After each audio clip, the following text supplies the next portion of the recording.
Good afternoon, everyone. I'm Pamela Hastings, and welcome to another Barometer Tuesday afternoon webcast.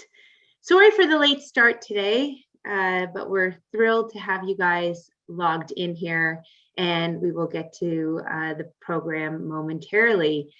Joining us, as always, is David Burrows, our Chief Investment Strategist and President at Barometer Capital. And on today's webcast, we will be pleased to provide you an overview of the current market conditions, recent volatility, and as well, we will open up the lines to your questions at the tail end of the conversation. So don't be shy. You can email me at phastings@barometercapital.ca or hit me up in the Q&A or the chat section in the Zoom handlebars. So turn the conversation over to David Burrows. Good afternoon, David. And hi, Pamela. How are you? Oh, great. Thank you. How are you?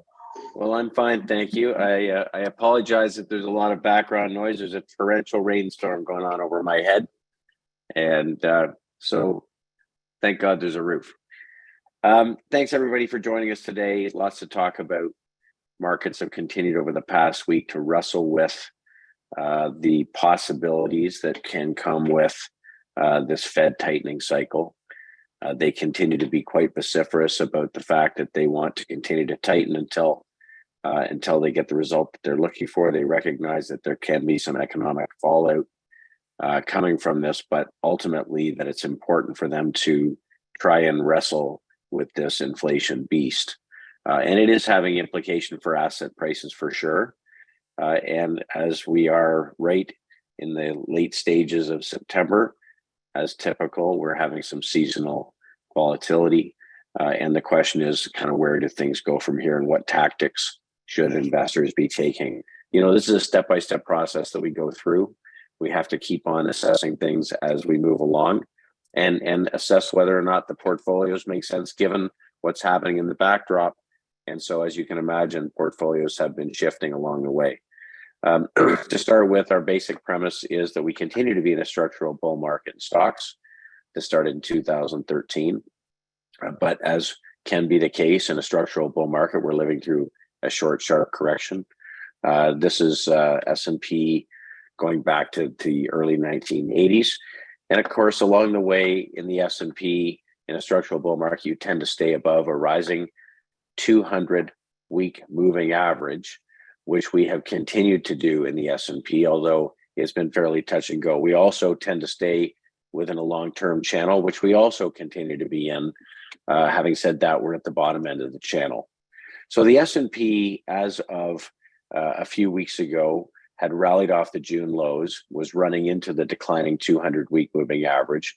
We talked about the fact that because we were extended above the 50-day, because we had a sharp rally off the bottom, because we were coming into some seasonal weakness, we may see the market pull back and we may go back and test the lows.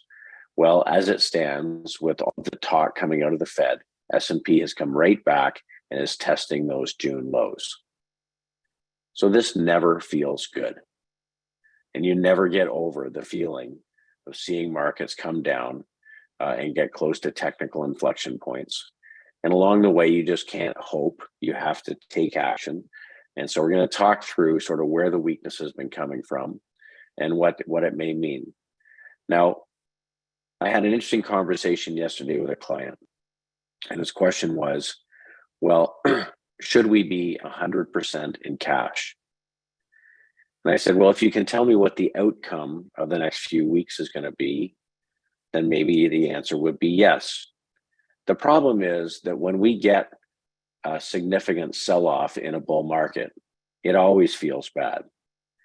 We know that when we head into a recession, a typical recessionary bear market would be an 18 to 24 or 25% pullback in the market. And there's no way around it. That's going to feel bad. In the vast majority of cases, markets hold in and around those levels. But in some, where ultimately you break down out of a structural bull market, you can have another step lower, like we did in 2008. Like they did in 1974, like we did going back into the 1930s. And I can't say that that's impossible. And we talked about that last week. There can be another step down. And so we don't ignore it. It means that we raise cash on things that are broken down technically. But to make a call and go 100% cash is saying that with certainty, we believe market will break down and head down for another leg. And that's far from certain. Also, the reason we don't stay 100% invested, knowing that it's painful being down 25% in the market, we aren't down 25, thankfully, that it would turn around and go back up. So why wouldn't you stay fully invested? Well, we don't know that either is the case. So we factor odds. We try to make sure that we stay in the groups that are hanging in better than the rest, that we exit the relatively weak sectors and those that are seeing the greatest deterioration in breadth, and we hold some cash. So we're going to talk through that today. When we look at volatility, volatility did definitely pick up in this past week.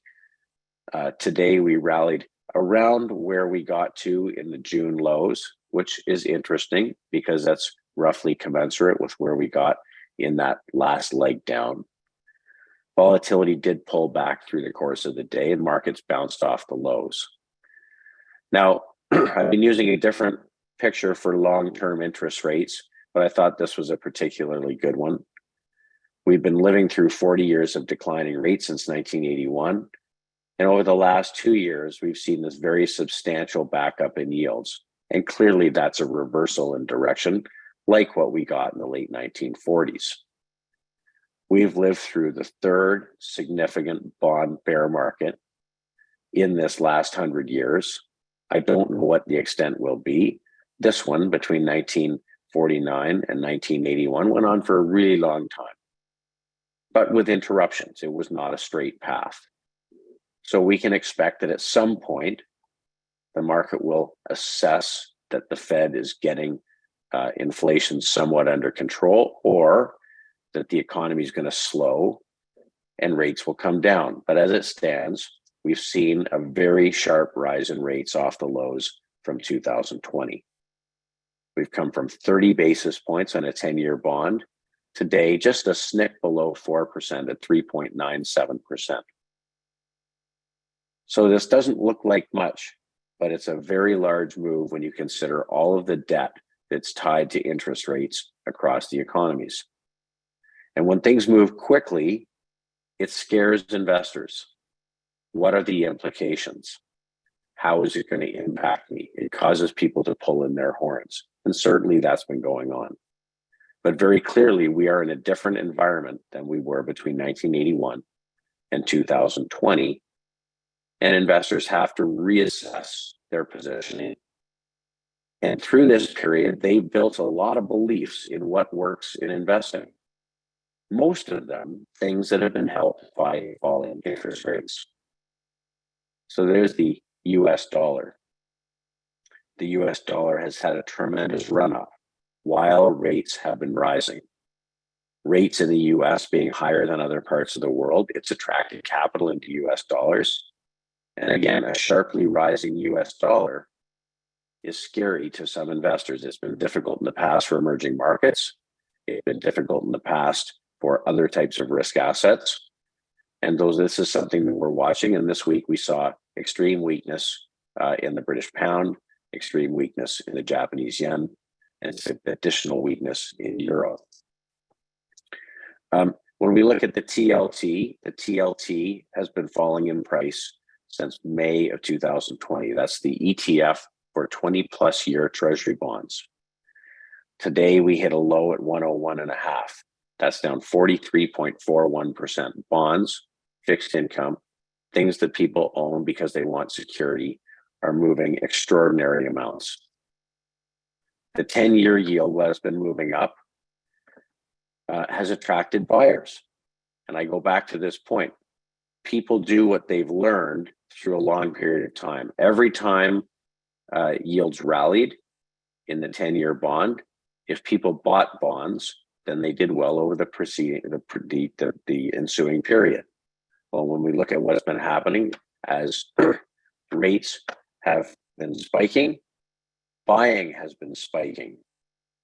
And in fact, the rolling sum of money that has gone into long duration bonds while they have been falling in price and rates are rising is very substantial.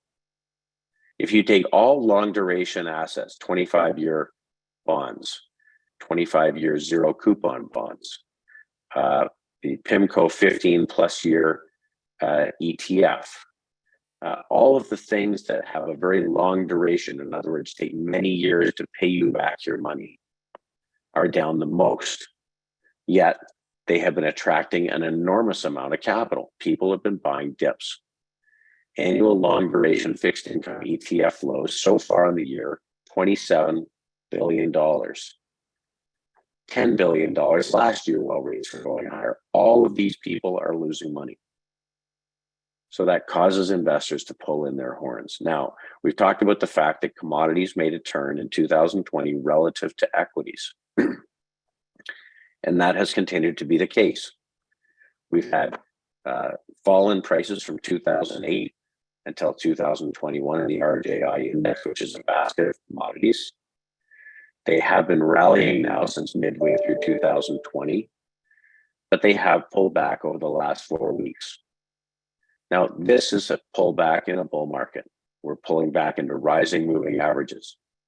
When we look at the relative strength of commodities versus equities, relative strength after falling for many years has been rising. And it's certainly pulled back a little over the last few weeks, but the RJI index continues, even in a very weak market, to gain relative price strength versus equities. So this theme continues. Within that complex, energy continues to be an important component. If we look at Brent crude, it's traded better than 84% of all the equities in the S&P 500. It's certainly positive on the year, certainly positive for last year, but has pulled back over the last few weeks. It's interesting that that's happened all while the SPR, the strategic reserve, has been drawn down by the US government. But when we rank the commodity groups, agriculture has been the strongest, energy second best, precious metals and industrial metals. Now let's talk about another asset class, real estate. Another asset class, which is a long duration asset. When you buy a building and it yields you 3% or 4%, it takes many, many years to be paid back the capital that you've invested to own that asset. And like fixed income, the relative performance versus stocks has been underperforming now for over 2 years. This week, hitting new lows. This is a real estate development group making relative strength new lows versus the market. And a basket of REITs, the RWR ETF, made a new relative strength low today. This is now down 32% on the year. So long duration assets, those with a low but consistent yield, have been among the poorest performer of assets over the course of the year. These have been things to avoid. These are things that do poorly in rising rates.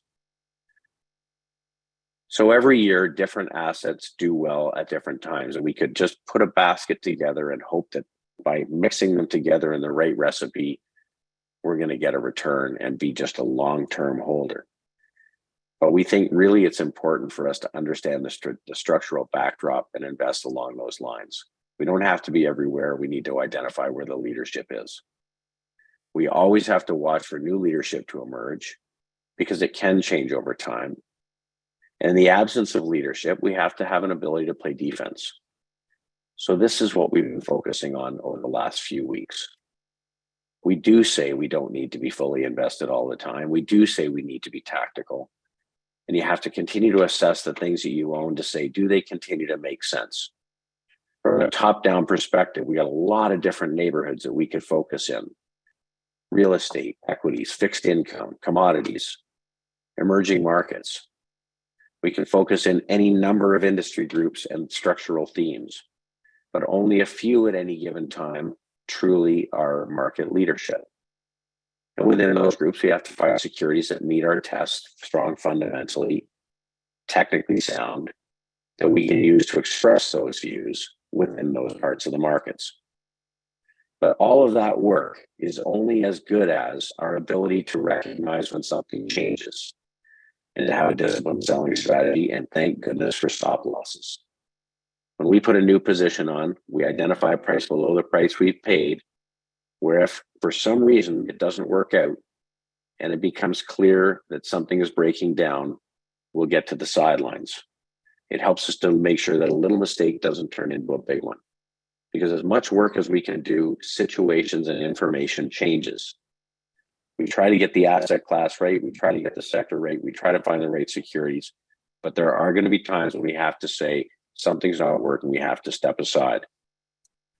And we do that using these breadth models, which we spent so much time talking about over time. But there's no bull market, bear market in history ever happened during expanding breadth. And similarly, there's no bull market in history that happened while breadth was deteriorating. So let's talk about that.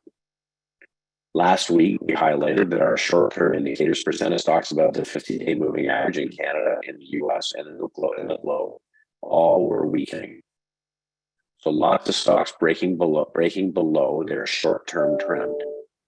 Percent of stocks with positive weekly price momentum, meaning upward trajectory, was weakening. The percent of stocks making new highs versus those making new lows decidedly skewed to those making new lows. And the percent of stocks above their 50-day moving average or long-term moving average also was deteriorating and getting down to low levels. Well, that continued this week. Now, these are really important tools because they help us to recognize when opportunity is getting close, when everybody is feeling poorly. I can tell you, when we get to the point where there are almost no stocks above their 50-day moving average, we are getting exceedingly sold out. When there are almost no stocks with positive weekly price momentum, when there's no stocks making new highs, when there's almost no stocks trading above their 150-week moving average, we're getting closer. Now, it doesn't mean that they have to turn tomorrow. It also means that while these things are weakening, we don't add any new positions. Frankly, where people make their biggest mistakes isn't what they bought on the way up. It's what they forget to sell, and even worse, what they buy thinking something's cheap and it just keeps getting cheaper. Think of all the people that have bought unprofitable tech stocks over the last 18 months, seemingly as they got cheaper and cheaper. So let's try and put it in context. The percent of stocks in uptrends in the US stock market today is at 20%. That's the same level we were at the end of June. And it's also the same level we were at the end of April. We know when we go through significant bottoms, often we have to plumb that low a number of times. Look what happened in 2008, 2009. Most often we plummet a couple of times, like we did in 2011, like we did in 2016. But as it sits right now, we have roughly 20% of stocks in the US market that are in uptrends. It means 80% of stocks are in downtrends. That means they aren't eligible for us to purchase in our portfolios. Because the percent of stocks in uptrends is narrowing, again, it means we can't put any new positions on. We sit on our hands and let the cash position rise. On September 20th, there were a number of countries in green that were still showing expanding breadth. Today, there's fewer. When we look at sectors, there's 41 industry groups that we track. We put them on a distribution curve. In this column are all the sectors that have between 0 and 14% of companies within their group being in uptrends, meaning the vast majority are in downtrends. The negative is that if you've been in these groups, it's been a rough go. The positive is that it is getting so sold out that we will see a turn at some point, providing real opportunity. Bull markets end when everything is stacked up on the right-hand side. Bear markets end when everything is stacked up on the left. We're getting there. From a relative strength perspective, banks, savings and loans, transportation, electric utilities are the strongest. We've talked about those groups over the last few weeks, but there's lots of weakness out there. So let's take a look. The strongest group over the course of the last 2 years has been energy. You can see that by the fact that relative strength, this blue line, has been rising consistently all through that period. If we look at it since the beginning of the year, the energy sector continues to have quite a solid positive return. But this week, the energy index in Canada broke below the 150 and 200-day moving average. Now, some are better, some are worse, but that definitely caused us to have to move some money from the energy sector to recognize that there's enough pressure in the market that it's impacting the strongest groups. Now, we know structurally there's a shortage of oil. We know that the US has been pushing an enormous amount of oil from their strategic reserves into the market to try and bring price down. As a skeptic, you might say, trying to bring price down before the election in November. But the net of it is they are getting to the point where they will have to stop.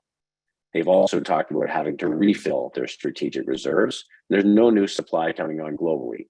As China reopens, they become a larger user of petroleum products, and the rest of the world demand has been pretty stable. So energy continues to relatively outperform, but technically is weaker this week than it was last week, which causes us to pull in our horns. Energy infrastructure, similarly, very, very strong. These are pipelines and midstream energy assets, all of them yield paying. This ETF pays a yield just over 8%, which is attractive so long as the capital value stays up. And this week we broke the long-term moving averages. Again, pulling back a little bit of our exposure. Clean energy also continued to relatively outperform. On a relative basis, stronger, but over the course of the week, weaker. Some of the securities got stopped out of our portfolios. We saw this across, lots of groups. Financials have been relatively outperforming over the course of the year, a tough 4 days. Utilities, very, very strong over the course of the year, a tough 5 days. Consumer staples, very, very strong over the course of the year on a relative basis, but again, caught up in market pullback. And healthcare, same picture. These groups continue to outperform, but it doesn't mean that we don't have to use risk management when prices start to pull back. Now, the fact is all of those groups are dividend payers and in fact, dividend growers. We know that the cohort of dividend growers since 1986 has really been about the best to focus on in any market, let alone rising rate markets. Rising rate markets, dividend growers tend to do even better, and they do it with less volatility. So this is one of the reasons we particularly like these yield generating sectors. Fundamentally, they're attractive. Technically, they've been doing better. And so the combination of those two make them eligible and interesting for our portfolios. On the other hand, there are some real weak parts of the market.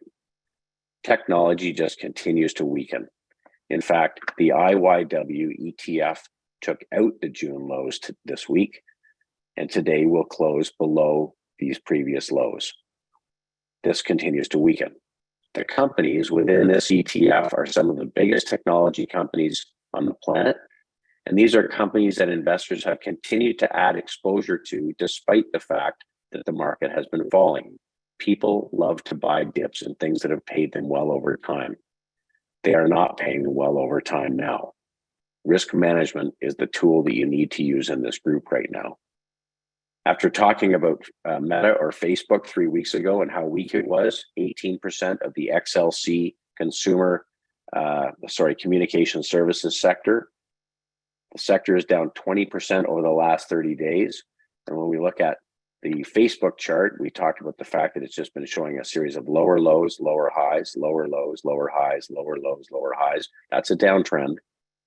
From the point where we put this up 2 weeks ago, where it was $160, as of today, just before the close, it was $134. Weakness tends to beget weakness. That's why stop losses are important. Continuing on, real estate, nothing to do here. This ETF now down 32% on the year, and this is a basket that represents the real estate sector in the US market. Consumer discretionary, we thought a week ago, perhaps was starting to shape up. We said we were watching the group and couldn't add anything because our breadth models were weakening. Well, I'm glad we have these rules because this week, these really fell out of bed again. So there are some very weak parts of this market. There are some parts that have outperformed over the course of the year, continue to relatively outperform, but are showing some weakness. That's why we're saying breadth is deteriorating in the market. That's why we're not adding new positions, and it's why our portfolios continue to get more defensive. As we sit, the largest weighting across the firm are now short-term government-issued bonds. 26% of the assets in the firm sit in basically 1-year government bonds, not impacted by rising rates, completely liquid and available to use when the market turns, but keeps us out of the road of trouble. If you add cash to the mix, that's another 9%. That takes us to 35%. And if we were to take corporate bonds and add them to the mix, another 5%, close to 40% of the firm's assets are in liquid short-term deposits. Let's look at the equity weightings. Financials, utilities, that's 22%. And consumer staples, 30%. Healthcare, 37%. Dividend paying, non-cyclical equities.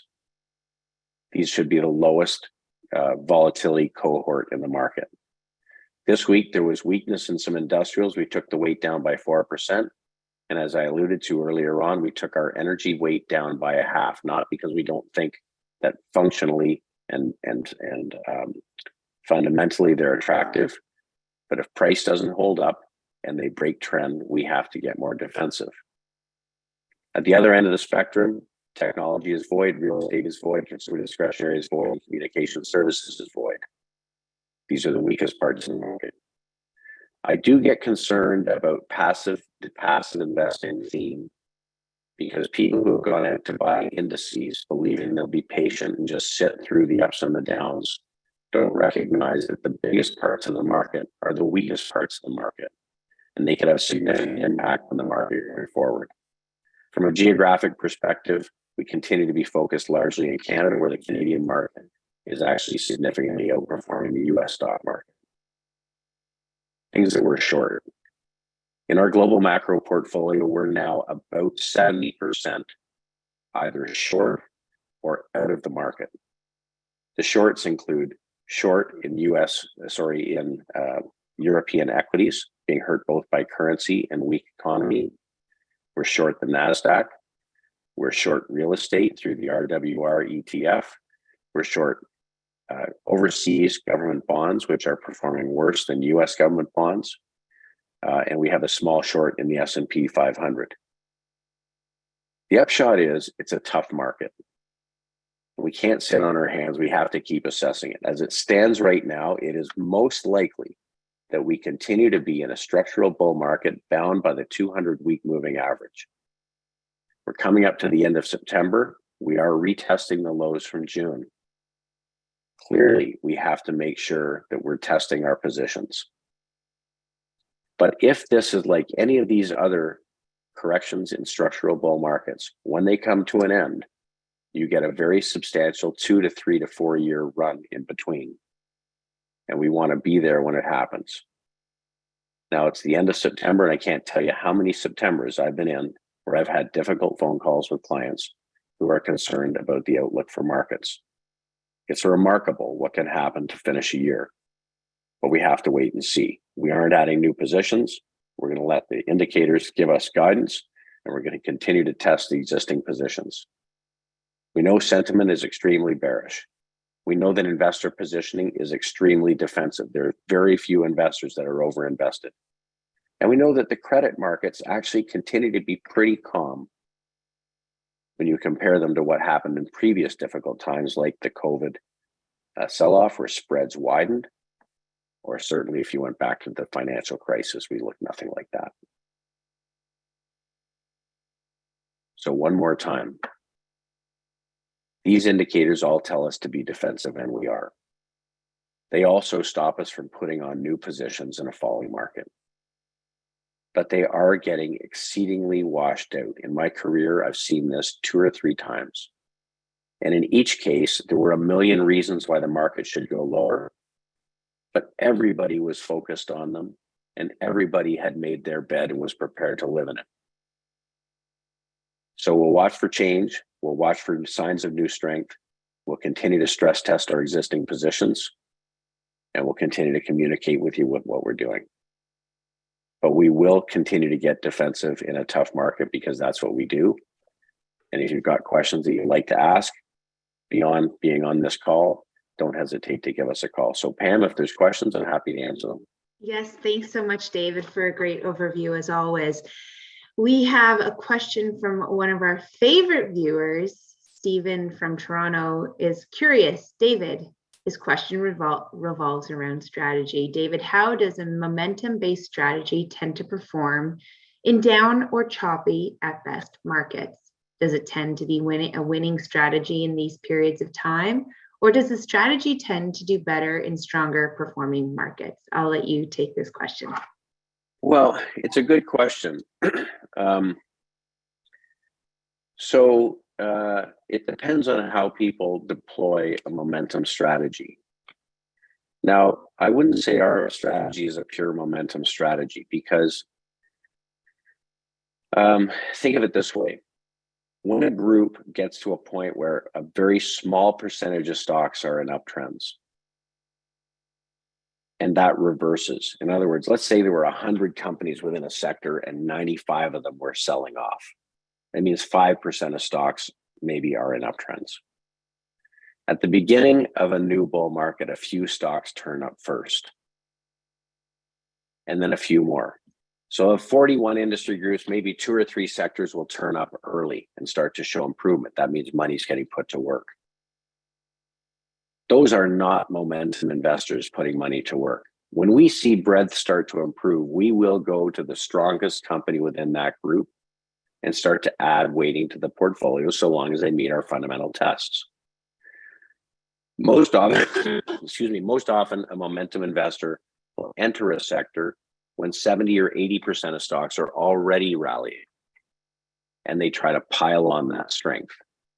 So by using these breadth models, it helps us to enter groups that have become sold out, but where we are seeing money get put to work, and we can enter early. As a result, it tends to be that you're there for the entire move higher. Similarly, if you're using stop losses in a breadth model, while the sector may look fine, if the securities underlying start to deteriorate, and they may not be the ones we're in, it causes us to be more careful and to tighten up our stop losses. So I think that this is a really important strategy to be using in the market that we're in. There's very clear winners and there's very clear losers. And I think as we go forward, it is going to be a bifurcated market because the largest parts of the indices are the weakest parts of the indices, and you're going to have to be targeted to be successful. So I think that it's that our strategy is not a pure momentum strategy. Our entry points don't tend to be momentum entries. Hopefully, if our positions work out as we hope or expect, they become momentum along the way. And then by using the stop losses, I think we protect ourselves from the large drawdowns, and that's certainly been the case this year. Thank you, David. The next question is from another David out there. He wants to know, with so much volatility, is there a role for covered call strategies within a non-income focused portfolio? Certainly there is. It depends whether or not the premiums that you can get paid for writing the calls are worth it. It doesn't tend to be a major part of our strategy. We have written some calls on some positions, but only where we can get a premium that pays us enough for the risk that we have on in the position. Thanks so much, David. Well, that concludes the questions we've received this afternoon. As always, if you have questions that we didn't get to answer today, but you would like answered offline, you can always email us or give us a call. We're happy to speak to you. Dave, with that, I'll leave you with the final word as always. Thank you. Sure. Look, there's no way around it. It's a tough market. It's tough because in this case, this year, there is no alternative to go and sit in the bond market and just wait it out, because the bond market actually has been worse than the stock market. Real estate, is not a great place to go and sit, which has been a place you could hide in a REIT in a tough market, because again, rising rates hurt those. So there's a few sectors that are relatively performing well. And the fact is, it's a good time to have flexibility. So in our portfolios, we've got some positions that are tied to inflation. And if inflation turns out to be stickier than you would expect, then they will benefit. And that would include financials and energy. The other end of the spectrum, we've got the defensive sectors, which are dividend payers and their utilities and consumer staples and healthcare that just aren't economically sensitive. And in the middle, we've got this big cash weight. And the cash weight gives us flexibility. And we're just going to continue to assess this. This market will make a turn at some point, and we'll be ready with fresh cash to be able to put to work. So there's no magic bullet. We just have to keep flexible, keep flexible. We have to keep reassessing things, and we'll keep communicating with you as to what we're doing. We're watching for new leadership. There is no new leadership at this point, but there will be at some point, and we want to be in a position to take advantage of it. So thanks for your patience. If you've got questions you want to talk about privately, certainly give us a call. We're pleased with the fact the portfolios are hanging very, very well versus all of our benchmarks. And we look forward to taking advantage of the other side. Thanks so much, folks. Thanks, David.